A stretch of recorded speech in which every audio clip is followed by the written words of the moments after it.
सोन्याची जेजुरी देव गेले जेजुरा निळा घोडा अगडदुम नगारा सोन्याची जेजुरी देव गेले जेजुरा निळा घोडा पाऊ में तोडा कमरी कर पटा बिहिर मस्तकी तुरा खोबऱ्याचा कुटका भंडाऱ्याचा भडका बोल अहंकारा सदानंदाचा येळको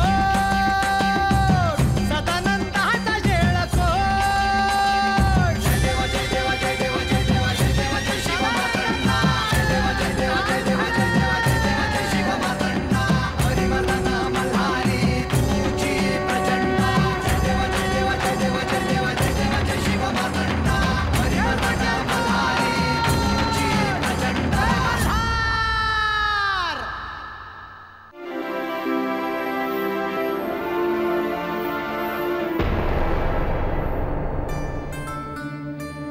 महाराजांनी सांगितलेलं व्रत हाय हे म्या व्रतासाठी तयार केलेल्या या झोपाळ्यात तुम्ही येऊन बसावं जी तुम्ही माझ्या सतत समोर असावं म्या तुमची सेवा करावी एवढीच माझी इच्छा आहे प्रधानजी जर आपल्या प्रिय भक्ताने हाक मारली तर आपल्याला त्याची इच्छा पूर्ण करायलाच हवी बरोबर निश्चितच देवा परंतु देवा आज आपण प्रथम आपल्या विवाह कार्याच्या पूर्वतयारीचा मुहूर्त करून घेऊया आज मला आसनावर बसणे आवश्यक आहे कारण कुठेतरी माझी प्राण प्रतिष्ठापना झाली आहे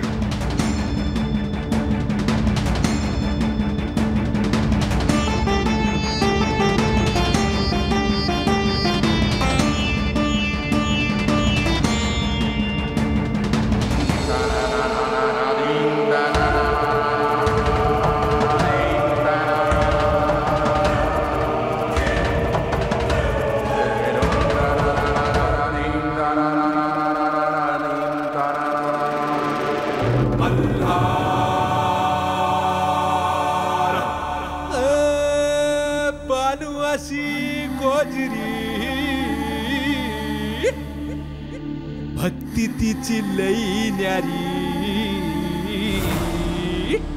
मार्तंड मल्हारी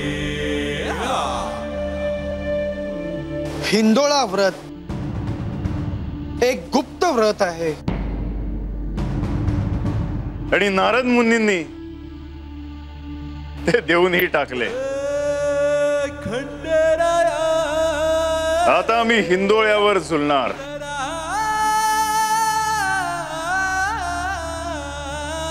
तेव्हा सर्व कार्य आपल्यालाच पार पाडावी लागतील परंतु देवा आपण असेच किती वेळ बसून राहणार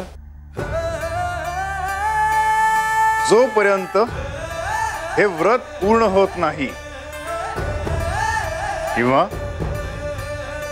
जोपर्यंत आमच्या भक्ताची इच्छा पूर्ण होत नाही तोपर्यंत मला हे आसन सोडता येणार नाही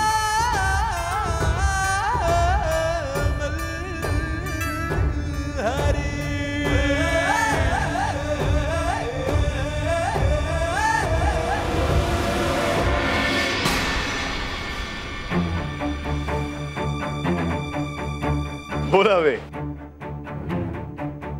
काय करत आहात आपण मी आता प्रधानजी आणि सर्वांसोबत अंतर्महालात आहे आपण कामात तर नाही आहात ना कारण मला आपल्याशी थोडं बोलायचं होतं एक गोष्ट विचारायची होती म्हाळसा मी आता या क्षणी कामात व्यस्त आहे तेव्हा आपण नंतर बोलूया का पण काम महत्वाचं आहे मला सर्वांदेखत बोलता नाही येत आपण नंतर बोलूया का ठीक आहे थोड्या वेळाने बोलूया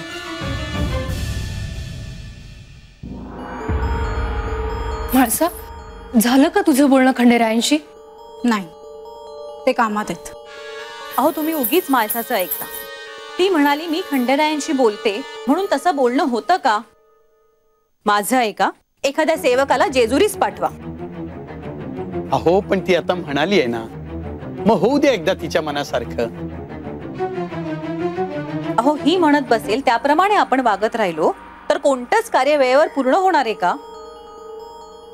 परिस्थिती हिच्या लक्षात येत नसेल पण आपणही काही करायला नको? आपण म्हणताय तेही बरोबर आहे. मी आत्ताच सेवकाला जेजुरीला पाठवण्याची व्यवस्था करतो.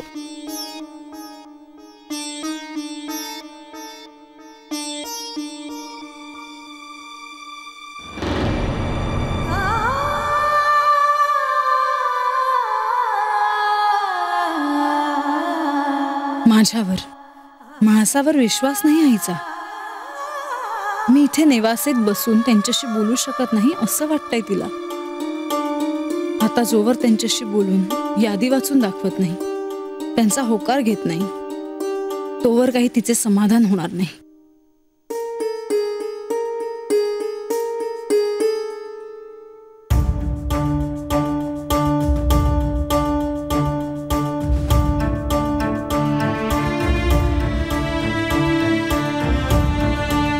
बोलावे. आपण कामात व्यग्र आहात असं म्हणालात, पण माझेही काम महत्वाचे आहे. असं मी समजू शकतो, परंतु खरंच मी आता नाही बोलू शकत तुझ्याशी. असे कोणते काम आहे की तुम्ही माझ्याशी बोलू शकत नाही? मायसा, जेव्हा आपण सविस्तर बोलू तेव्हा मी सांगेनच तुला, परंतु आता सर्वांसमक्ष मला नाही बोलताय तुझ्याशी.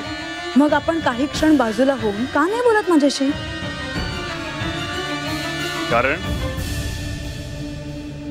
कारण मी हे आसन नाही सोडू शकत. नक्की तुम्ही कुठे आहात?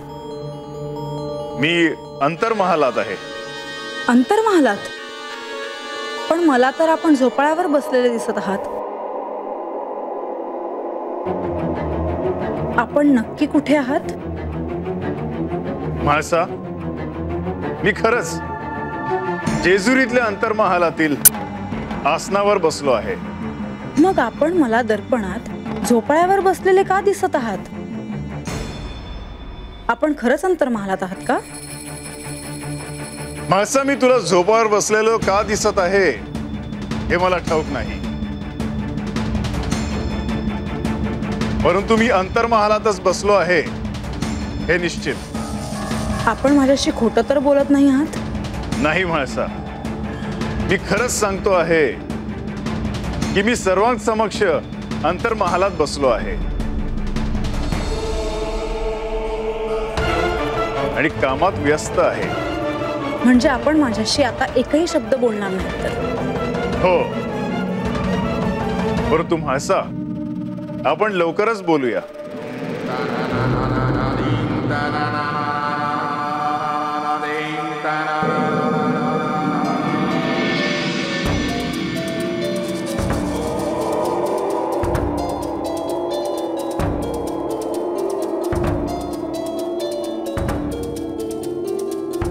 हे नक्की अंतर्महालातच आहेत ना? आणि जर ते खरंच अंतर्महालातील त्यांच्या आसनावर आहेत तर मला या दर्पणात ते झोपाळ्यावर बसलेले का दिसतायत?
तेव्हा खंडोबा, महाराजांनी जे व्रत सांगितलं ते म्या करते हाय.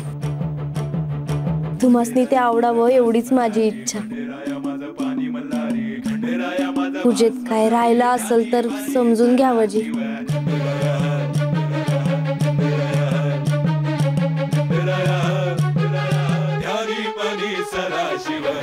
सदाशिव मल्हारा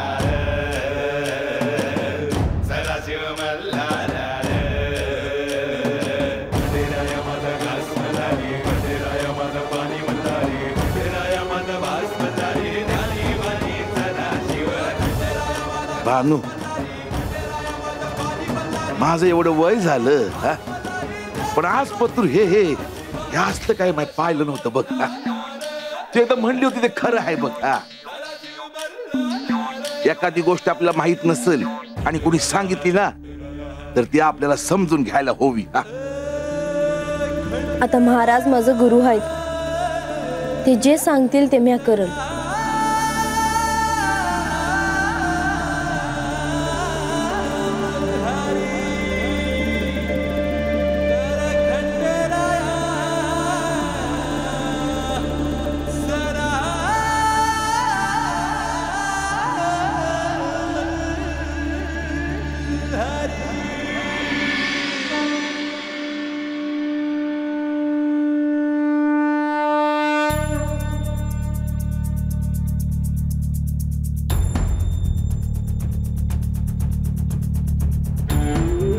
देवा,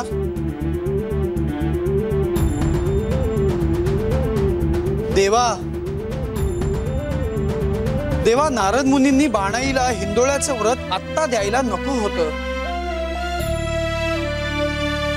ते जे काही करतायत त्यामुळे मलाच अपराधी वाटतंय. प्रधानजी, आपण मार्ग सुचवू शकतो. काय योग्य काय अयोग्य हे सांगू शकतो. परंतु काय निवडायचं हे प्रत्येकाचं स्वातंत्र्य आहे आणि ते स्वातंत्र्य आपण सगळ्यांना दिलेलं आहे.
थांबा.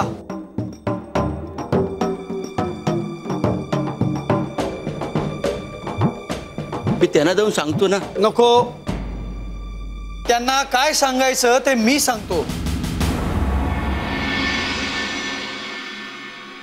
देवा,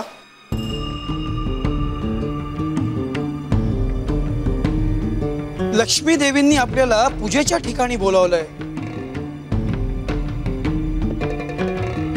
विवाह कार्याच्या पूर्वतयारीच्या मुहूर्ताची सगळी तयारी झाली आहे. लक्ष्मी देवींना काय सांगणार आणि कसे सांगणार? प्रधानजी,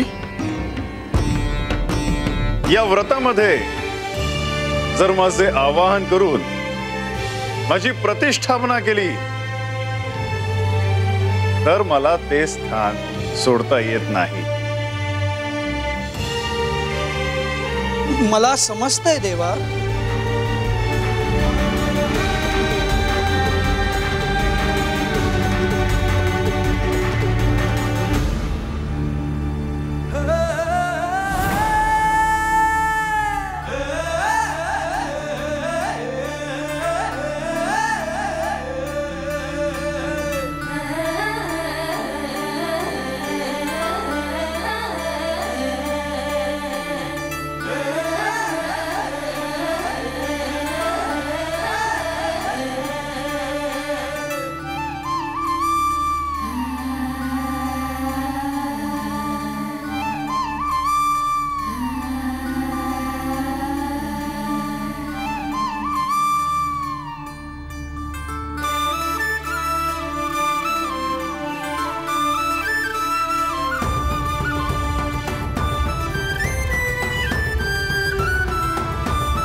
काय झालं म्हाळसा?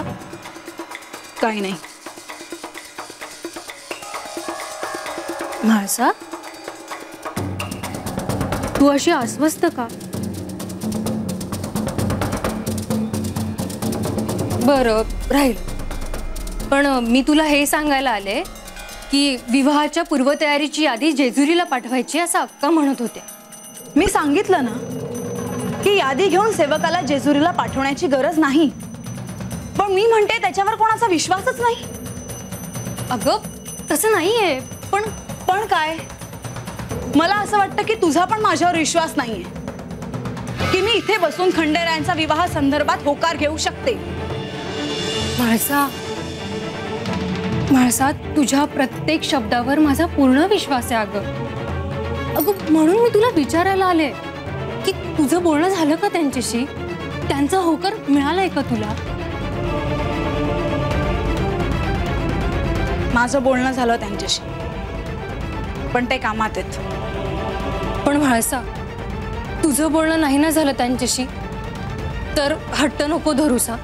मग सेवकाला जाऊ देत जेजुरीला. नाही, मी त्यांच्याशी बोलणारच. ठीक आहे, मी बाहेर थांबते.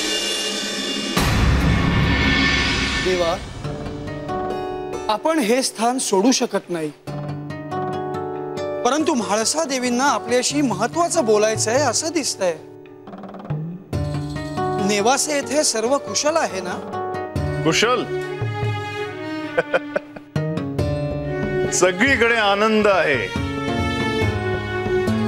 परंतु देवा, म्हाळसा देवींना कसं कळणार की आपण हे स्थान का सोडू शकत नाही ते?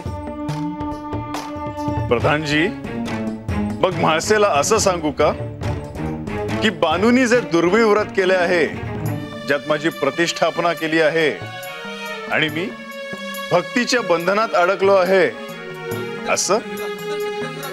नाही देवा, मला असं म्हणायचं नव्हतं. म्हाळसा मला समजून घेईल असे नाही वाटत मला, कारण तिला मी एका वेगळ्याच चित्रात दिसत आहे. त्यामुळे मी खोटं बोलतो आहे असे तिला वाटणारच.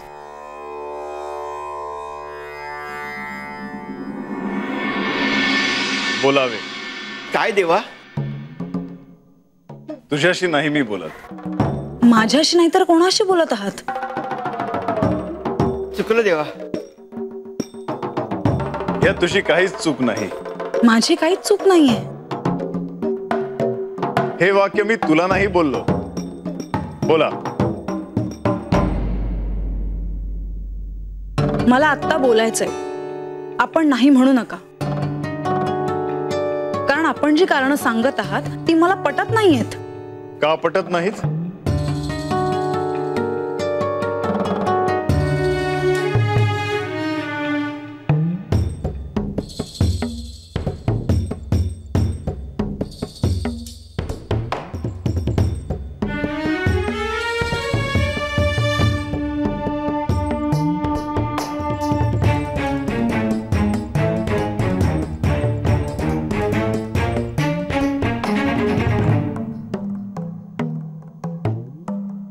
आपण आता कुठे आहात?